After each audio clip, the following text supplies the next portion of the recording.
Hey guys, welcome back.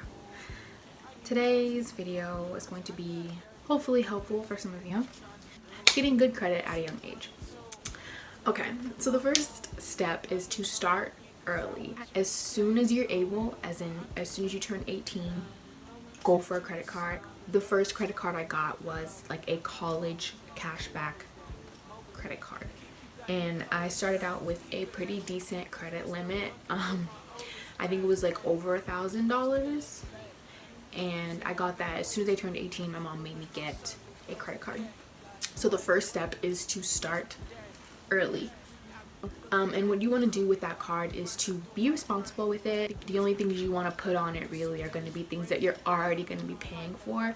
Things like gas. I used to get my nails done all the time and I knew I could afford that, so I'd just put it on my credit card and then pay it right off immediately. So you always want to pay your bills on time. So there's no need in paying interest. Interest is stupid. It's just you paying to borrow the money. So don't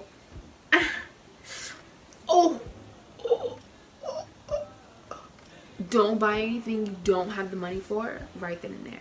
So I know that's kind of like, well, I'm borrowing and I have credit, which that's the point. Yeah, but if you're not able to pay it off within the next like 2 to 3 months, it's something that you probably shouldn't be purchasing just yet. With that being said, if you do plan to make a big purchase with a credit card, say you want to buy, I'll give you me for an example. I wanted to buy an iPad. I had the money saved up before I even applied for the card. So if I wanted to, I could have gone to the store and bought my iPad in cash.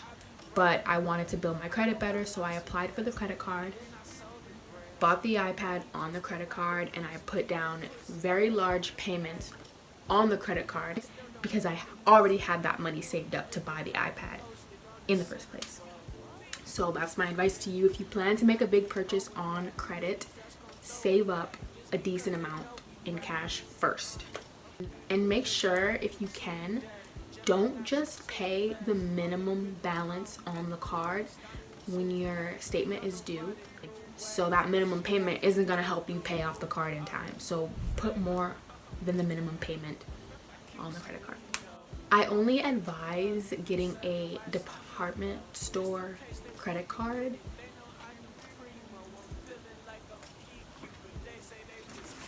I got a little distracted. I'm actually playing Kim Kardashian Hollywood right now. What I don't like about this game is that you actually have to spend money on it. Or like, you don't have to, but like, I'll be spending my money on it. I just went out on a date with him and he asked me again for another one. Alright, now back to my notes. Like I was saying, stay away from store credit cards if you can, because they usually have very high interest rates, and they're kind of, the store employees are usually just trying to meet a quota with how many sign-ups for the credit card they can get. There's literally, like, I've worked retail, you have a quota, and if you don't meet it, you get in trouble. So when these employees are trying to push these credit cards on you, they're just trying to meet their quotas and they don't really care about you messing up your credit. So if you do go for these cards, make sure you read the packet thoroughly. Always ask what the interest rate is, because it's usually astronomical. And honestly, the employee that's trying to sell you this card, they probably don't even have it themselves.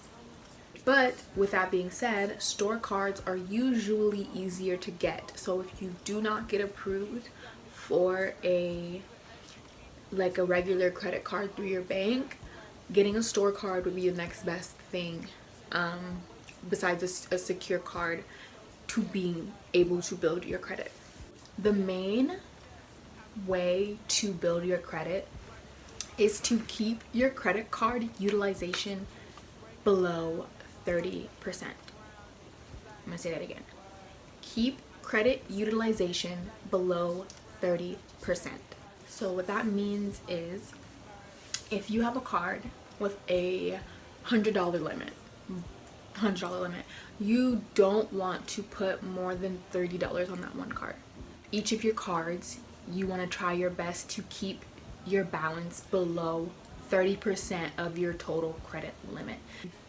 You don't have to keep a balance on your cards to build credit, but if you do have to keep a balance on your card, try your hardest to keep it below 30%.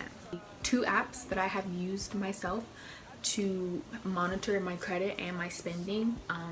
The first app would be Credit Karma. Obviously, it's a free app that lets you check your credit score, and it tells you what is affecting your credit. It shows you your Equifax and your TransUnion credit report. It notifies you whenever there's an inquiry on your account. So literally, I've applied for a credit card before, and as the person was running my social, I get a notification on my phone about an inquiry on my credit. Credit Karma has helped me monitor my credit. It'll say, hey, the balance on this card is over 40%. If you make an extra payment this month, that'll cause a jump in your credit score. Another app that I use to keep track of my income versus my debt is Albert. You log in, you can log in with all of your bank accounts, all of your credit cards that have online banking, and it puts it all in one place. Yeah, that's pretty much it. If you stick to these tips and you pay all your bills on time and you start young, you will build a solid credit history.